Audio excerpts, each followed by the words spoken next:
Well, that's not right. That's better.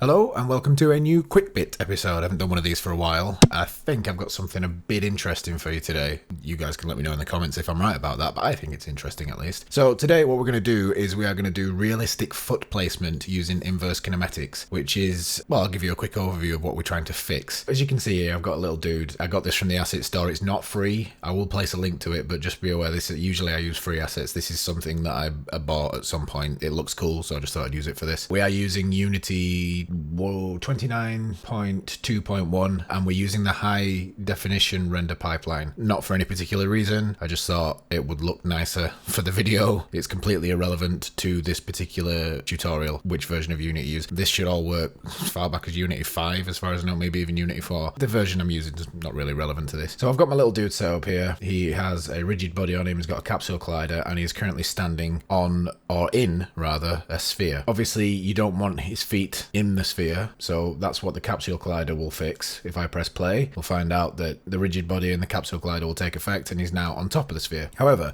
the thing we're going to fix is this. How he's just hovering above it. He's got, technically, the capsule collider here is touching the sphere, and that's all the rigid body cares about. There is contact, and it doesn't drop any lower because of, well, because it would have to go through the sphere. Obviously, you can mess around with the material, the physics materials, and make it so that it would slide off the sphere, but for the purposes of this tutorial, I don't want him sliding off the sphere because it would defeat the object of what I'm trying to show you. So that's what we're going to try and fix. If I just, well, actually, before I get into that, I'll just show you what I've got set up so far. So we have a fairly standard 3D character. Like I say, he's a cool looking 3D model, but in terms of what's going on there, there's nothing out of the ordinary. He's got a rigid body, he's got a capsule collider, and I have put a script on him, but all the work that we're going to do in this tutorial I will show you. What I've done already is just taking a reference for an animator, get the animator, and then I've put a control to set the animator to walk. So basically, whenever you press spacebar, it sets the bool in the animator to whatever the bool currently isn't. So if walk is currently set to true, it sets it to false, and vice versa. And that looks like this. And I've childed the camera to the character, so the camera just follows him. So that's the only coding I've done before this video. It's fairly straightforward stuff. Anybody who's been watching any of my videos should easily get their head around that. The animator itself just has an idle and a walk and a parameter for walk, and then the transition obviously is whenever the walk is set to true, it goes into the walk, and then when it's set to false, it comes back to idle. So that's all that's been done before this video started. So the first thing we need to do is we need to adjust our capsule collider, because nothing we can do with our feet is going to matter if that capsule collider is holding the feet off the top of the surface. So we need a little bit of room for our feet to be able to mold to the surface, because if that's as low as the character can go, we have to hyperextend our legs to get the feet to touch the surface, and we don't want that. We want to go the other way. We want to have the player's overall mass sit a little bit below where it would be if it was standing on the ground, and then we bring the feet up to match the surface. So let's go ahead and do that first. We'll go into our character, we'll find the capsule collider. I'll just switch to side view just so we can get a better look. As you can see, is more or less in line with the sole of the feet there. So we're going to bring it up to, we'll say, around where the edge of this green part of the trainer is.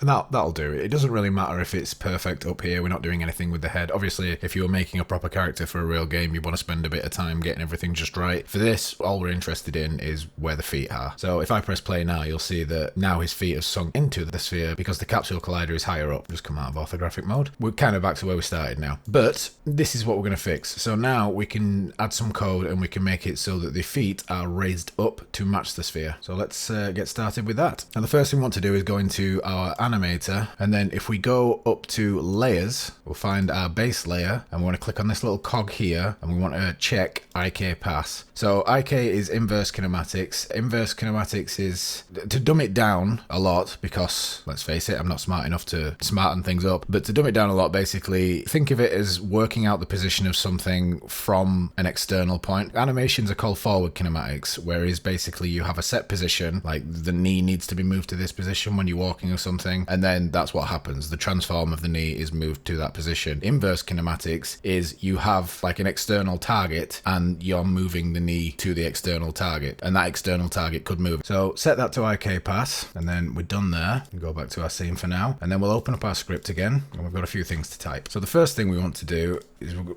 go to the bottom here, and we need to add in a function. If we go down here and we type on animator IK, and Visual Studio's kindly auto-filled all this for me. We don't actually need the layer index for what we're doing, but you would need that if you were using this system properly. Oh, and that's the other thing, by the way. I have a tag set up for the floor called walkable, and also applied to this sphere and this cube that I probably won't use. I thought I was going to use it in the tutorial, that's why it's there, but ended up not needing it. But we'll see how it goes. So what this does is this function is called on any object where an animator is running and it has IK pass enabled. So basically this adds quite a bit of workload to these. Well, it doesn't add a lot of workload, but relatively speaking, it adds a significant amount of workload. And obviously you don't want to be adding that workload unless you're actually doing something with the inverse kinematic system. So if that's set to true, if this is an IK layer, then this function is called, I think, every frame. Then once we're in here, really you kind of want to be putting everything inside of an if statement to say if anim.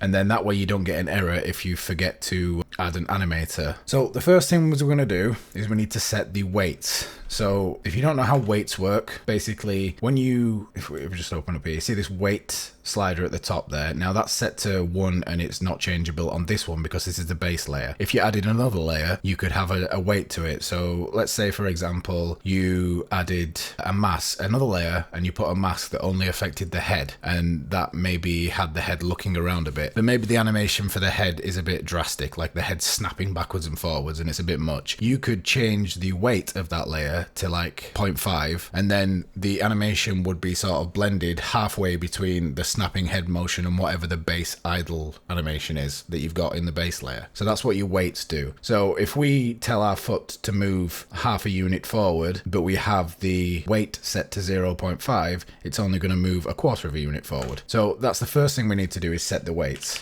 So anim set IK position weight, and then we need to tell it what we want to set. Now this only works on humanoid animated rigs. It won't work for non-humanoid or generic or whatever it's called, but that's just the way the unit haven't implemented that yet. You have to implement your own system if you want to do it for non-humanoid characters. So the way we tell it which part we want is we say avatar IK goal dot, and then you'll see we have these options. We have left foot, left hand, right foot, right hand. They're the only options you've got really. There's some other stuff. You can set what you're looking at, as in literally what the head is looking at, so you can have the character look at things, and there's various weights you can set on that, so you can have it so it's just the head that's looking, or you can have it so that the spine sort of moves a little bit as well, so the whole body turns and all that, but that's for a different video. It's all very easy to use. Once you've got your head around the IK system, it's really not difficult. So we are going to be dealing with the left foot to begin with. We'll worry about the right foot later.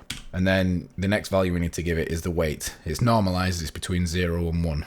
So we're going to give it 1, that's full weight. So whatever we try and set the position of our left foot, it will be fully set that. There's no blending or anything, it's all or nothing. And then the next one we need to do is anim dot set IK rotation weight. And it shouldn't take a genius to work out what this means, but basically it's the exact same thing, but for the rotation of our foot. So now that we've done that, whatever we do with our foot now, it will be fully applied. It's not going to be partially applied. It's not going to be blended with the base animation or anything. It's going to be fully applied. So let's apply something. Now we're going to need a value here, and this value is, we're going to call, well, first it wants to be public so we can set it from the inspector. We're going to call it float distance to ground, and we're going to put a range on that.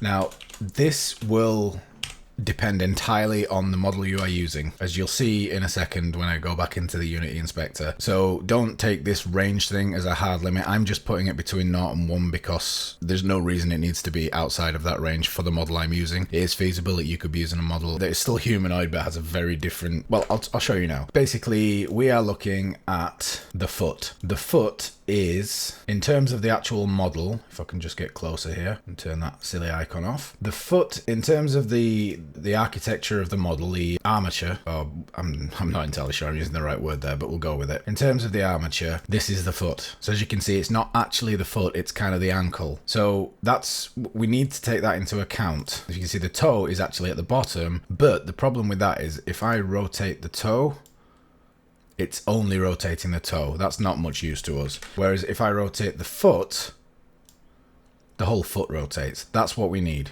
We need the foot to move to match the terrain that it's standing on. So that's why we need the feet. And also the, where is it? IK goal left foot is going to be looking at this and not the toe. So the reason we have this distance to ground value is because we need to know how far it is from the actual foot transform to the actual ground. We need to factor that in. Obviously, if it was the toe is on the sole of the foot, and that is already going to be at the ground level, so we wouldn't need to factor in distance to ground there, but we're not using that. We're using this is around the ankle, and that's, I don't know, probably 0.05 or something. We'll figure that out in a second.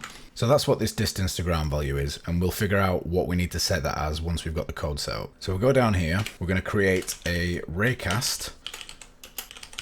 So that's the hit to store the result of the raycast. And then we create a ray, and it's going to equal a new ray. So we need to give it, as you can see here, we need to give it an origin, so where it starts, and a direction. And that's all you need. You don't need a distance or anything. That will be handled by the raycast itself. We just need an origin and the direction that it's going. So our origin, we're going to get directly from our animator. So anim.get IK position. So this time we're getting the position out of the animator rather than setting a value. And we'll say avatar IK goal dot left foot.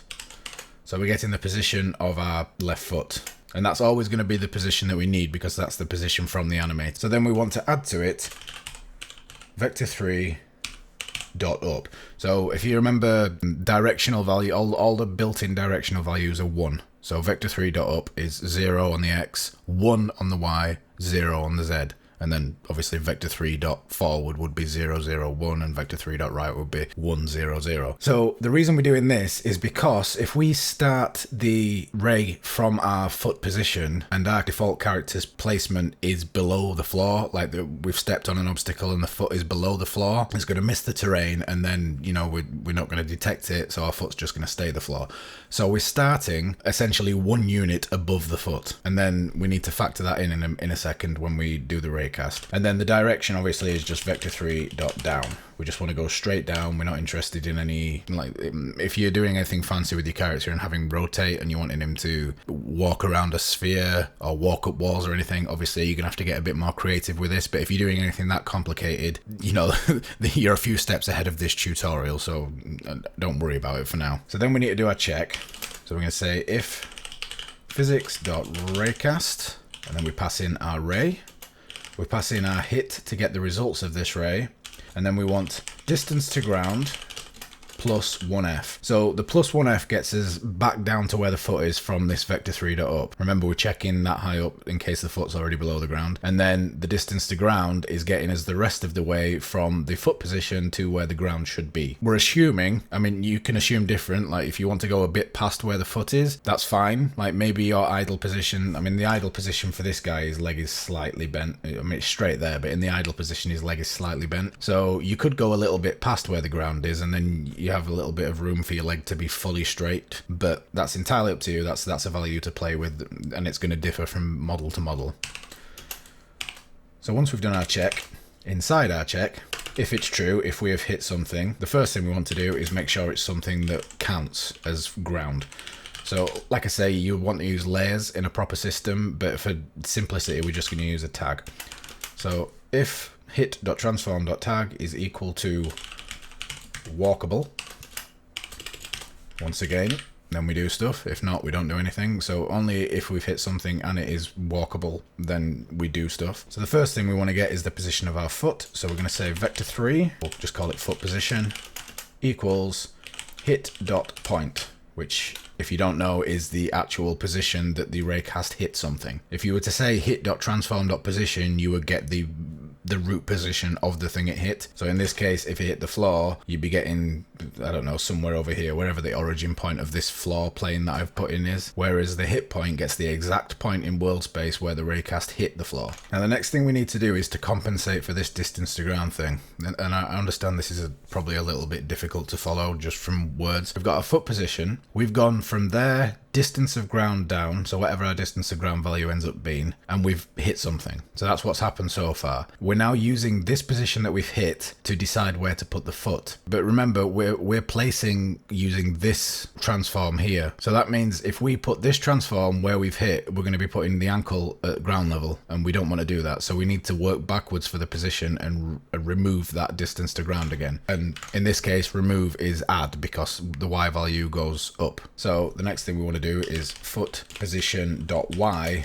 plus equals distance to ground. So that gets the foot transform, which in this case is at ankle height, back to where the ankle needs to be relative to the ground. And then the final thing we want to do is actually set. So we're going to say anim dot set ik position avatar goal, avatar ik goal even, dot left foot, and then we're just going to pass in foot position. And then the one final thing we need to do, because we are casting our, if I just highlight our character again, because we are casting our ray from, I don't know, somewhere up here, it's going to hit its own collider before it hits anything else. And obviously we don't want it doing that, so we need to tell it to be able to ignore that. So the first thing we want to do is give our character a layer. So we'll just add a new layer, we'll call it player, and then we'll go back in here and we'll get a public layer mask, and we need to give it a name, sorry.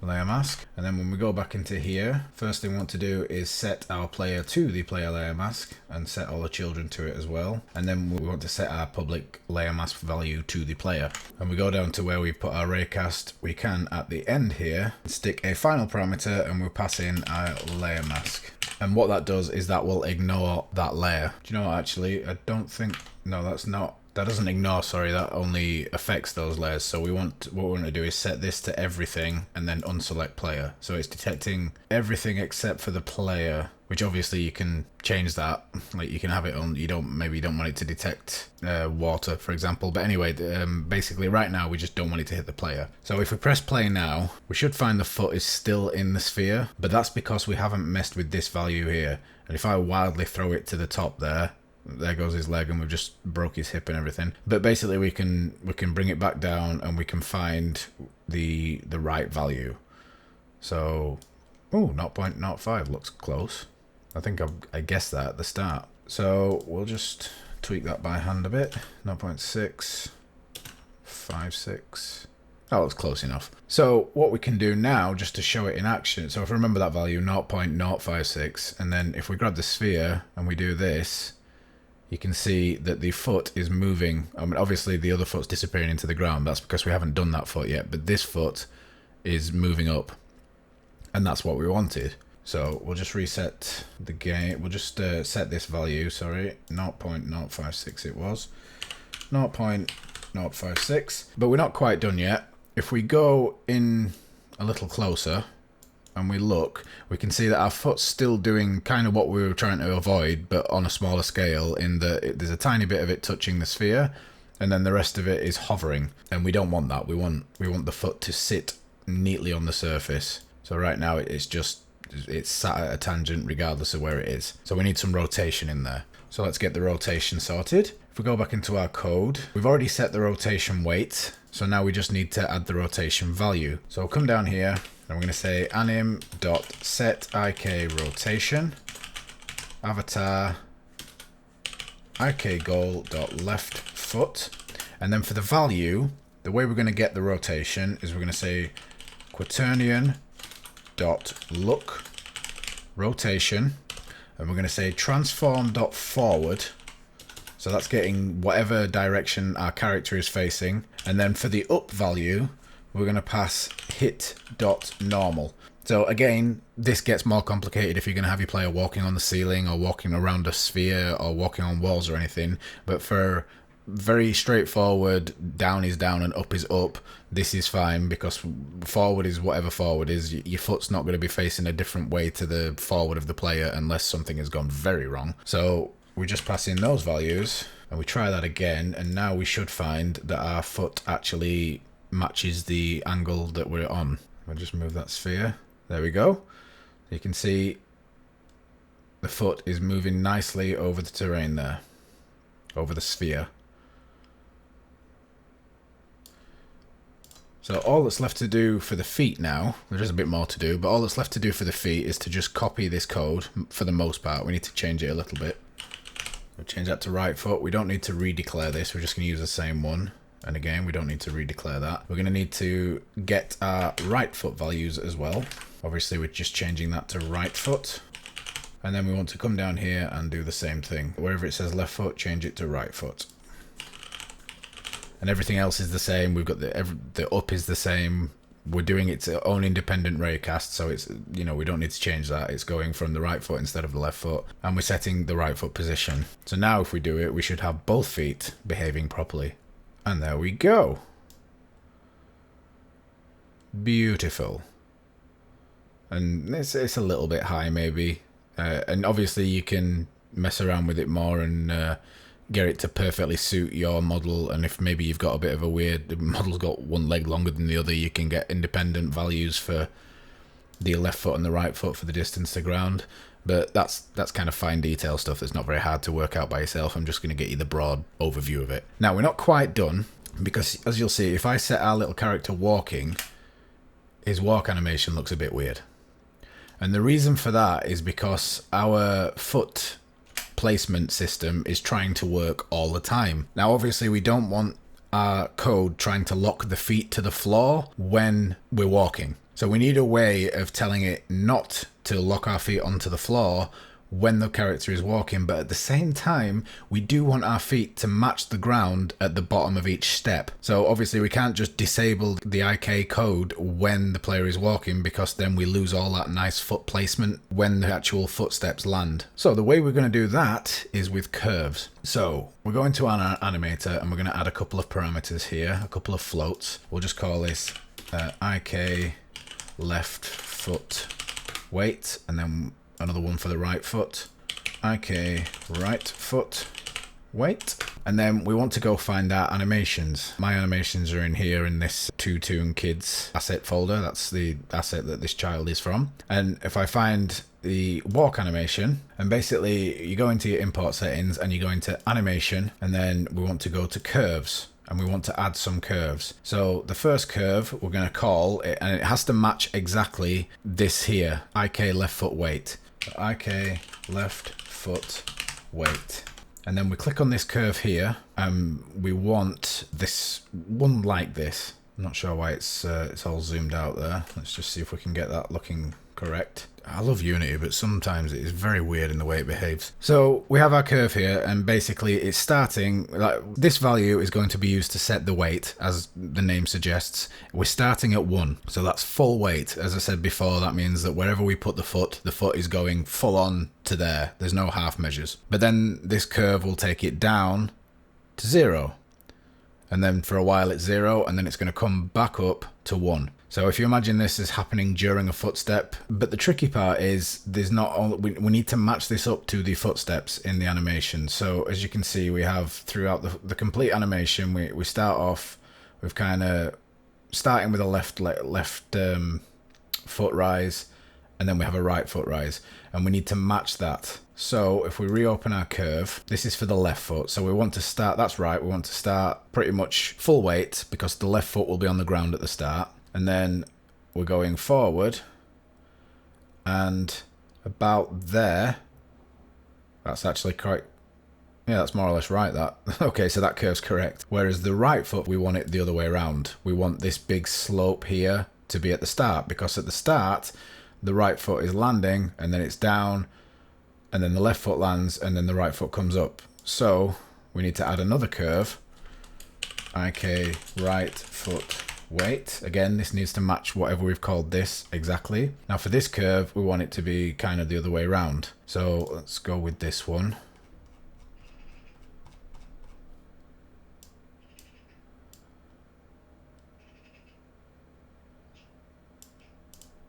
So if we just get roughly to where...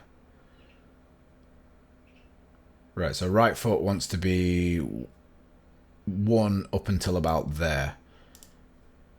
So if we go... If we drag this to like that, make this a bit more straight.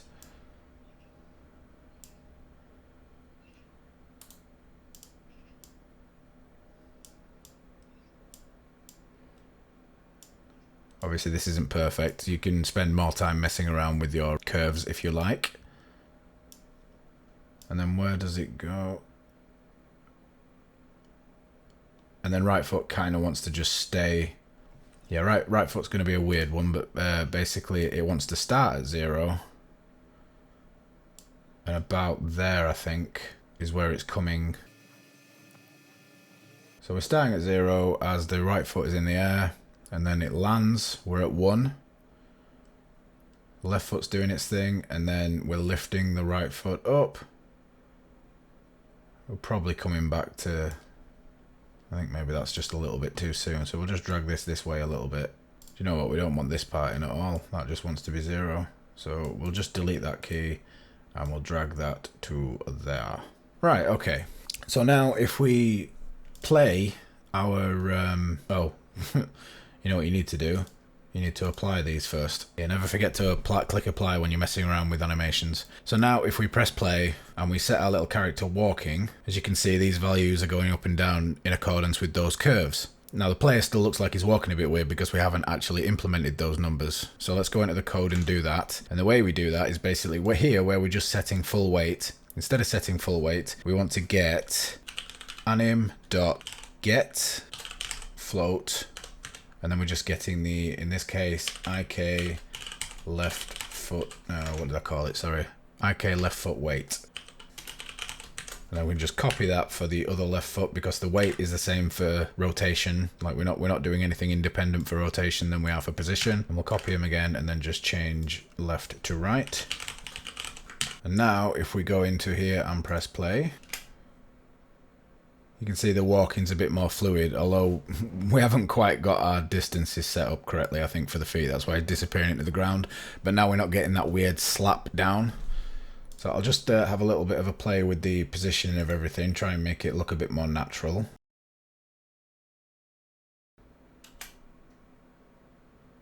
There we go. So that was just because the height for the capsule collider wasn't exactly great.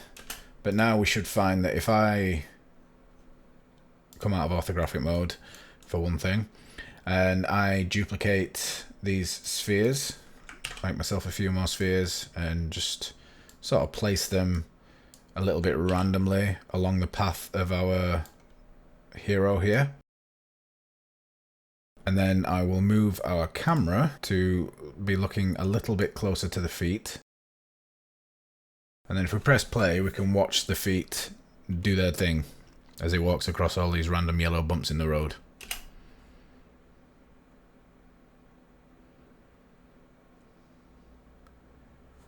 So we just have one last thing left to do and we're all finished, and that is because we are using this now to set our weight. As you can see, by default it's 0, which is fine when we're getting our weight from the animator, from the animation, wherever it is. It's fine when we're getting our animation from here, but idle doesn't have that. So because the default is 0 and because idle doesn't have an animation curve set, as you can see, that means that it's going to have a weight of 0 and our fancy foot placement code isn't going to take effect when we're at idle. So the way we get around that, I mean, you could do a check in your code to say if we're at idle, set the weight to 1, but it'd be a lot easier to just add the curve like we did. So same as before, IK left foot weight, and another one, IK right foot weight.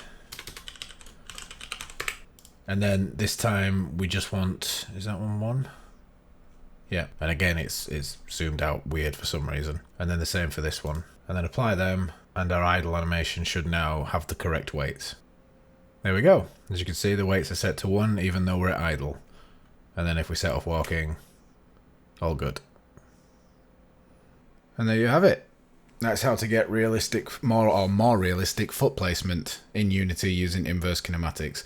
And obviously that's just how to set up the system. You want to spend a bit more time playing with the values and fine-tuning everything for an actual game. And as you can see, the feet are just a little bit further into the ground than I'd like, but that's just a matter of messing with values and everything. And hopefully that is enough to get you started on having realistic foot placement. Hopefully this tutorial was helpful for you.